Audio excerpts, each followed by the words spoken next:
Hello everyone, welcome to another video. এয়া আমাৰ ঘৰ 1 তাৰিখ বুলি মন্দিৰ দৰ্শন মন্দিৰ মানে বেলেগত নাই আমি আছো গাঁৱত পাঠশালা যেহেতু উৰুকাৰ দিনাই গলো ভিডিঅ' দিব পৰা নাই লাহে লাহে দিম বাৰু তাৰপিছত এয়া আমি আহিছিল শিৱ মন্দিৰৰ পৰা আকৌ আহিলো নামঘৰলৈ যেহেতু ইয়াতে আমাৰ ঘৰ 1 তাৰিখ বুলি মানে নাম প্ৰসংগ হয় আৰু তাৰপিছত আৰু পাঠ পঢ়ি আছে আমি বোলো তাৰে মাজদি হেৱাটো লৈ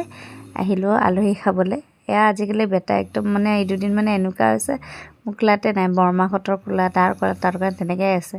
এয়া টিকলা বাইক তাৰপিছত তাৰ পৰা আলহী খাই আহি আকৌ আমি আহিলোঁ নামঘৰলৈ যিহেতু নামঘৰত পাঠ পঢ়া হৈছে প্ৰসাদ তাৰপিছত ভোগ খুৱাব গোটেইবোৰে আৰু এনেকৈ লগ হৈছোঁ কিবা ফাৰ্ষ্ট টাইম পাইছোঁ লগ মানে এনেকৈ মানে মই বিয়া হোৱাৰ পিছত পোৱাই নাছিলোঁ ক'ব গ'লে তাৰপিছত এয়া ভোগ পানী খাই দুখনমান ফটো উঠিলোঁ এয়া মোৰ বৌ তাৰপিছত আকৌ বেটাৰ লগতো ফটো উঠিলোঁ চ' এনেকৈ আজিও ঘৰলৈও ৰিটাৰ্ণ হ'লোঁ চ' আজিলৈ আহিছোঁ লগ পাম এটা নতুন ভিডিঅ' লৈ লাইক কৰিব শ্বেয়াৰ কৰিব কমেণ্ট কৰিব ছাবস্ক্ৰাইব কৰিব মোৰ চেনেলটো আৰু বহুত ভিডিঅ'জ আছে উৰুকাৰ ভিডিঅ' বহুত আগৰ ভিডিঅ'বোৰ দিব লগা আছে দিম বাৰু লাহে লাহে দেই বাই বাই